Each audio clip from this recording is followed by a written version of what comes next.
अस्सलाम वालेकुम सत श्री अकाल जी। उम्मीद करना सारा ठीक हो रहे। अच्छा जी, माशाल्लाह एक और स्टूडेंट पास होए ने, खोकर अली हुसैन भाई ने।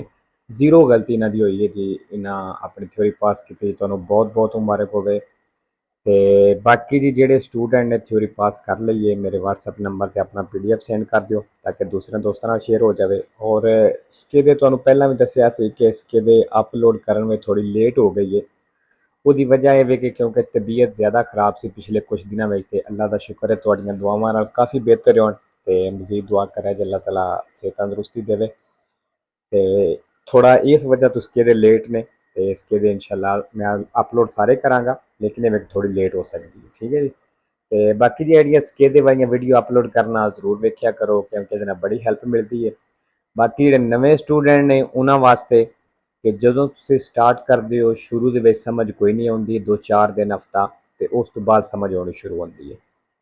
ਤੇ ਇਸ ਚੈਨਲ ਤੇ ਪੂਰਾ ਕੋਰਸ ਅਪਲੋਡ ਹੈ, ਸਾਰੇ ਦਾ ਸਾਰਾ ਫ੍ਰੀ ਹੈ। ਤੁਹਾਡੀ ਤਿਆਰੀ ਹੈ ਬਿਲਕੁਲ ਫ੍ਰੀ ਹੋ ਜਾਏਗੀ। ਐਪਲੀਕੇਸ਼ਨ ਵੈਬ 'ਤੇ ਗੂਗਲ ਤੋਂ ਡਾਊਨਲੋਡ ਹੋਵੇਗੀ ਐਂਡਰੋਇਡ ਫੋਨ ਦੇ ਵਿੱਚ। ਅਗਰ ਆਈਫੋਨ ਹੈ ਤਾਂ ਫਿਰ ਤੁਸੀਂ ਇਹ ਵਾਲੀ ਐਪਲੀਕੇਸ਼ਨ ਆਨਲਾਈਨ ਯੂਜ਼ ਕਰ ਸਕਦੇ ਹੋ। ਠੀਕ ਹੈ। ਨਾ ਕਿਸੇ ਕੋਲ ਲਾਈਵ ਕਲਾਸਿਸ ਲੈਣੇ ਦੀ ਜ਼ਰੂਰਤ ਹੈ ਤੇ ਨਾ ਹੀ ਕੋਈ ਬੁੱਕ ਖਰੀਦਣ ਦੀ ਜ਼ਰੂਰਤ ਹੈ। ਸਾਰਾ ਕੁਝ ਤੁਹਾਨੂੰ ਇੱਥੇ ਮਿਲ ਜਾਏਗਾ। ਠੀਕ ਹੈ।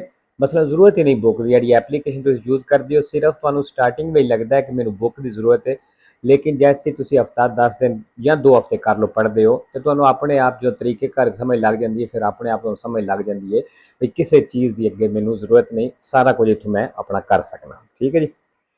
ਤੇ ਚਲੋ ਜੀ, ਪਹਿਲਾ ਸਵਾਲ ਵੇਖਨੇ इसके ਦਾ ਵੇਖਨੇ ਇਹਨਾਂ ਦਾ ਕਿਸ ਤਰ੍ਹਾਂ ਦਾ ਸੀ। doppia curva ਆ ਗਿਆ ਜੀ, prima sinistra ਵੇ। Il segnale raffigurato preannuncia il ਨਿਸ਼ਾਨ ਦਿਖਾਇਆ ਗਿਆ ਦੱਸ ਰਿਹਾ un tratto di carreggiata che carreggiate da ਹਿੱਸਾ strucciolevole slippery e ਤਿਲਕਣਾ में falso। दूसरा, ओवरटेक ਦੀ ਪਾਬੰਦੀ ਆ ਗਈ ਹੈ। in presenza del segnale raffigurato ਨਿਸ਼ਾਨ ਦਿਖਾਇਆ ਗਿਆ ਦੀ ਮੌਜੂਦਗੀ ਵਿੱਚ ਇਹ consentito il sorpasso, ਕਹਿੰਦਾ ਓਵਰਟੇਕ ਦੀ ਇਜਾਜ਼ਤ ਹੈ dei veicoli a motore engine ਵਾਲੀਆਂ ਗੱਡੀਆਂ ਨੂੰ ਕਿ procedono molto lentamente, ਜਿਹੜੀਆਂ ਬੜੀਆਂ ਸਲੋ ਚੱਲ ਰਹੀਆਂ ਨੇ। ਫਾਲਸੋ ਜੀ, ਇਹ ਜਿਹੜਾ ਨਿਸ਼ਾਨ ਹੈ ਅਗਰ ਇਹ ਮੌਜੂਦ ਹੋਵੇ, ਲੱਗਿਆ ਹੋਵੇ, ਤੁਸੀਂ ਇੰਜਨ ਵਾਲੀ ਗੱਡੀ ਨੂੰ ਓਵਰਟੇਕ ਨਹੀਂ ਕਰ ਸਕਦੇ। ਤੀਸਰਾ, in una strada senso unico di circolazione, ਕਹਿੰਦਾ senso unico ਸੜਕ ਦੇ ਵਿੱਚ con la segnaletica indicata in figura, ਨਿਸ਼ਾਨ ਤਸਵੀਰ ਦਿਖਾਇਆ ਗਿਆ ਇਹਦੇ ਵਿੱਚ si può sempre viaggiare, ਕਹਿੰਦਾ ਹਮੇਸ਼ਾ ਹੀ ਚੱਲ ਸਕਦੇ ਹੋ per file parallele, ਬਰਾਬਰ ਲਾਈਨਾਂ ਦੇ ਵਿੱਚ। ਫਾਲਸੋ ਜੀ, sempre ਨਹੀਂ ਚੱਲ ਸਕਦੇ। 4 ਨੰਬਰ ਜੀ, ਪਾਰਕਿੰਗ ਵਾਲਾ ਨਿਸ਼ਾਨ ਹੈ, ਥੱਲੇ ਫੀਨੇ ਵਾਲੀ ਪਨੇਲੋ ਲੱਗੀ ਹੈ, ਮਤਲਬ ਪਾਰਕਿੰਗ ਦਾ ਏਰੀਆ ਜਿਹੜਾ ਵੇ ਇੱਥੇ ਖਤਮ ਹੋ ਗਿਆ। il segnale raffigurato indica, ਦਾ ਨਿਸ਼ਾਨ ਦਿਖਾਇਆ ਗਿਆ ਦੱਸ ਰਿਹਾ la fine dell'area, ਵੀ ਉਹ ਏਰੀਆ ਖਤਮ ਹੋ ਗਿਆ destinata al parcheggio, ਜਿਹੜਾ ਪਾਰਕਿੰਗ ਵਾਸਤੇ ਬਣਾਇਆ ਗਿਆ। ਫਿਰ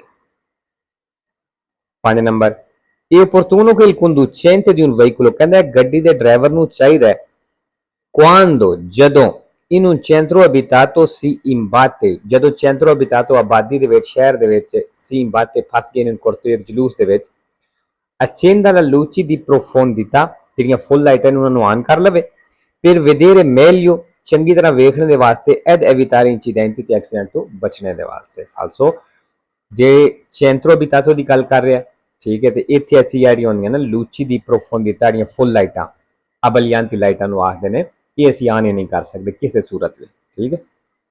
6 ਨੰਬਰ, ਅੱਛਾ ਜੀ, ਇਹ ਸਵਾਲ ਪੜ੍ਹਨੇ ਤੋਂ ਪਹਿਲੇ ਮੈਂ ਇੱਕ ਚੀਜ਼ ਸਮਝਾ ਦੇਵਾਂ, ਫਿਰ ਆਸਾਨੀ ਨਾਲ ਸਮਝ ਆ ਜਾਏਗੀ ਕਿ ਅਗਰ ਕੋਈ ਇਸ਼ਾਰਾ ਹੈ, ਕੋਈ ਸਾਈਨ ਬੋਰਡ ਹੈ, ਜਾਂ ਥੱਲੇ ਜਿਹੜੇ ਲਾਈਨਾਂ ਲੱਗੀਆਂ ਹੁੰਦੀਆਂ ਨੇ, ਉਹ ਤੀਰਾਂ ਦੇ ਨਿਸ਼ਾਨ, ਡਾਇਰੈਕਸ਼ਨ ਵਾਲੇ ਨਿਸ਼ਾਨ ਬਣੇ ਹੁੰਦੇ ਨੇ, ਅਗਰ ਸਾਡੇ ਫਿਰਮਾਤਾ ਜਾਂ ਸੋਸਤਾ ਕਰਨੇ ਦੇ ਨਾਲ ਉਹ ਨਿਸ਼ਾਨ ਛੁਪਦੇ ਹੋਣ, ਦੂਸਰੀਆਂ ਗੱਡੀਆਂ ਨੂੰ ਨਜ਼ਰ ਨਾ ਆਉਂਦੇ ਹੋਣ, ਤੇ ਫਿਰ ਉਸ ਜਗ੍ਹਾ ਤੇ ਵੀ ਸੋਸਤਾ ਫਿਰਮਾਤਾ ਮਨਾ ਹੁੰਦਾ ਹੈ। ਠੀਕ ਹੈ। ਚਲੋ ਹੁਣ ਸਵਾਲ ਵੇਖ ਲੈਂਦੇ ਆ। La fermata è vietata, ਕਹਿੰਦਾ ਫਿਰਮਾਤਾ ਮਨਾ ਹੈ in prossimità, ਨਜ਼ਦੀਕ, in corrispondenza di segnali semaforici, ਤੇ ਇਸ਼ਾਰਿਆਂ ਦੇ ਉੱਤੇ ਵੀ in modo, ਇਸ ਤਰੀਕੇ ਨਾਲ da occultare la vista, ਅਗਰ ਉਹ ਦਿਖਾਈ ਦੇਣੇ ਤੋਂ ਛੁਪਦੇ ਹੋਣ ਜਾਂ ਨਜ਼ਰ ਨਾ ਆਉਂਦੇ ਹੋਣ। ਦੇਖੋ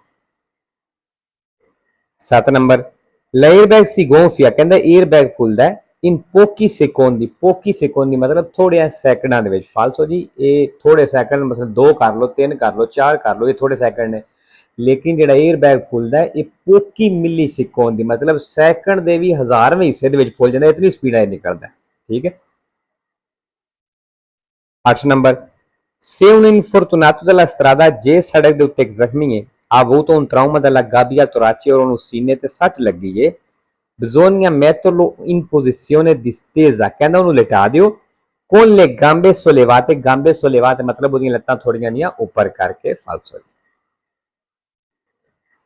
9 ਨੰਬਰ le strisce retroriflettenti ਕਹਿੰਦੇ ਜਿਹੜੀਆਂ ਚਮਕਦਾਰ ਲੈਣਾ ਹੁੰਦੀਆਂ ਨੇ applicate ਲੱਗੀਆਂ letteralmente ad alcuni veicoli ਕੁਝ ਗੱਡੀਆਂ ਦੀਆਂ ਸਾਈਡਾਂ ਤੇ ਜਿਹੜੀਆਂ ਚਮਕਦਾਰ ਲੈਣਾ ਲੱਗੀਆਂ ਹੁੰਦੀਆਂ ਨੇ possono essere di colore bianco o giallo ਕਹਿੰਦੇ ਬਿਆਂਕੋ ਤੇ ਜਾਲੋ ਕਲਰ ਦੀਆਂ ਹੋ ਸਕਦੀਆਂ ਨੇ ਵੇਰੋ ਜੀ ਹੋ ਸਕਦੀਆਂ ਨੇ 10 ਨੰਬਰ ਜੀ ਅੱਗੇ ਜਾ ਕੇ ਖੱਬੇ ਮੁੜਨਾ obliquo il segnale raffigurato è ਨਿਸ਼ਾਨ ਦਿਖਾਇਆ ਗਿਆ è un segnale di previso ਕਹਿੰਦੇ previso ਦਾ ਨਿਸ਼ਾਨ ਹੈ di direzione obbligatoria ਜਿਹੜੀ ਡਾਇਰੈਕਸ਼ਨ obbligatoria ਵੇ ਕਹਿੰਦੇ ਉਹਦਾ previso ਦਾ ਨਿਸ਼ਾਨ ਹੈ ਵੇਰੋ ਜੀ previso ਦਈਏ previso ਦਾ ਕੀ ਮਤਲਬ ਹੁੰਦਾ ਹੈ ਕਿ ਜਿਹੜੀ ਚੀਜ਼ ਤੁਹਾਨੂੰ ਪਹਿਲਾਂ ਤੋਂ ਦੱਸ ਦਿੱਤੀ ਜਾਵੇ ਆਗਾਹ ਕਰ ਦਿੱਤੀ ਜਾਵੇ ਉਹਨੂੰ ਆਖਦੇ ਨੇ previso ਇਹ ਵੇਖੋ ਨਿਸ਼ਾਨ ਹੈ ਹੁਣ ਸਾਨੂੰ ਦੱਸ ਰਿਹਾ ਕਿ ਅੱਗੇ ਜਾ ਕੇ ਤੁਸੀਂ ਖੱਬੇ ਮੁੜਨਾ ਹੈ ਇਹ previso ਵੇ ਠੀਕ ਹੈ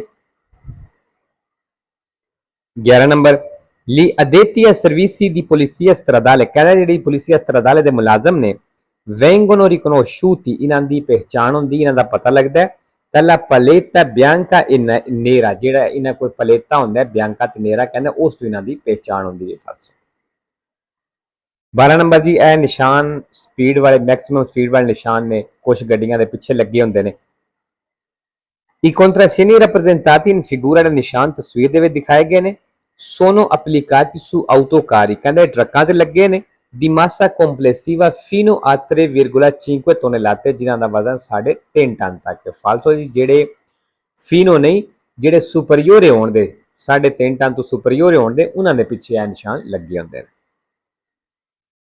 13 number durante effettuazione dell'inversione di marcia ਕਹਿੰਦਾ ਯੂ ਟਰਨ ਕਰਦਿਆਂ ਹੋਇਆਂ ਜਾਂ ਯੂ ਟਰਨ ਕਰਨੇ ਦੇ ਦੌਰਾਨ indicatore di direzione ਜਾਂ ਡਾਇਰੈਕਸ਼ਨ ਵਾਲਾ ਇਸ਼ਾਰਾ ਹੈ deve rimanere in funzione ਕਹਿੰਦਾ ਚੱਲਦਾ ਰਹਿਣਾ ਚਾਹੀਦਾ ਹੈ per intera durata della manovra ਇਸ ਪੂਰੇ ਮਨੋਵਰੇ ਦੇ ਦੌਰਾਨ ਮਤਲਬ ਜਿਹੜਾ ਤੁਸੀਂ ਯੂ ਟਰਨ ਕਰਦੇ ਹੋ ਪਏ ਇਸ ਪੂਰੀ ਮੂਵਮੈਂਟ ਦੇ ਦੌਰਾਨ ਤੁਹਾਡਾ ਇਹ ਜਿਹੜਾ ਵੇ ਇੰਡੀਕੇਟਰ ਇਹ ਆਨ ਰਹਿਣਾ ਚਾਹੀਦਾ ਵੇਰੋ 14 ਨੰਬਰ qualora il conducente ਕਹਿੰਦਾ ਜਦੋਂ driver veda un automobilista fermo ਇੱਕ ਰੁਕੇ ਹੋਏ ਡਰਾਈਵਰ ਨੂੰ ਵੇਖਦਾ ਹੈ per avaria del veicolo ਜਿਹੜਾ ਗੱਡੀ ਦੀ ਖਰਾਬੀ ਦੇ ਵਿੱਚ ਰੁਕਿਆ in autostrada ਤੇ se lo ha superato ਕਹਿੰਦਾ ਅਗਰ ਇੱਕ ਡਰਾਈਵਰ ਉਹਨੂੰ superato ਕਰ ਆਇਆ ਉਹਨੂੰ ਕ੍ਰਾਸ ਕਰ ਆਇਆ può retrocedere ਉਹ ਰਿਵਰਸ ਕਰ ਸਕਦਾ ਹੈ con prudenza ehtiyat ਸਾਵਧਾਨੀ ਦੇ ਨਾਲ per scorrerlo ਉਹਦੀ ਮਦਦ ਕਰਨ ਦੇ ਲਈ ਫਾਲਸੋ ਜੀ ਅੱਛਾ ਜੀ ਗੱਲ ਕਿਹਦੀ ਕਰ ਰਿਹਾ autostrada ਦੇ ਉੱਤੇ ਇਹ ਕਹਿ ਰਿਹਾ ਕਿ ਰੇਤਰੋ ਚੇਦਰੇ ਕਰ ਸਕਦੇ ਹੋ ਫਾਲਤੂ ਜੀ ਆਟੋਸਟਰਾ ਦੇ ਉੱਤੇ ਅਗਰ ਤੁਸੀਂ ਰੇਤਰੋ ਚੇਦਰੇ ਮਤਲਬ ਗੱਡੀ ਰਿਵਰਸ ਕਰੋ ਦੇ ਤੁਹਾਡਾ ਲਾਇਸੈਂਸ ਜਿਹੜਾ ਉਹ ਲੈ ਸਕਦੇ ਠੀਕ ਹੈ ਇਸ ਚੀਜ਼ ਤੋਂ ਬਚਣਾ ਹੈ ਤੇ ਦੂਸਰਾ ਆਟੋਸਟਰਾ ਦੇ ਉੱਤੇ ਤੁਸੀਂ ਸਕੋਰਰ ਲੋ ਮਦਦ ਨਹੀਂ ਕਿਸੇ ਦੀ ਵੀ ਕਰ ਸਕਦੇ ਕਿਉਂਕਿ ਉੱਥੇ ਜਿਹੜਾ ਉਹ ਮਹਿਕਮਾ ਡਿਪਾਰਟਮੈਂਟ ਹੈ ਉਹ ਹੀ ਮਦਦ ਕਰਦੇ ਨੇ ਆਮ ਬੰਦਾ ਉੱਥੇ ਮਦਦ ਦੂਸਰੇ ਬੰਦੇ ਦੀ ਨਹੀਂ ਕਰ ਸਕਦਾ ਇਹ ਇਜਾਜ਼ਤ ਹੀ ਨਹੀਂ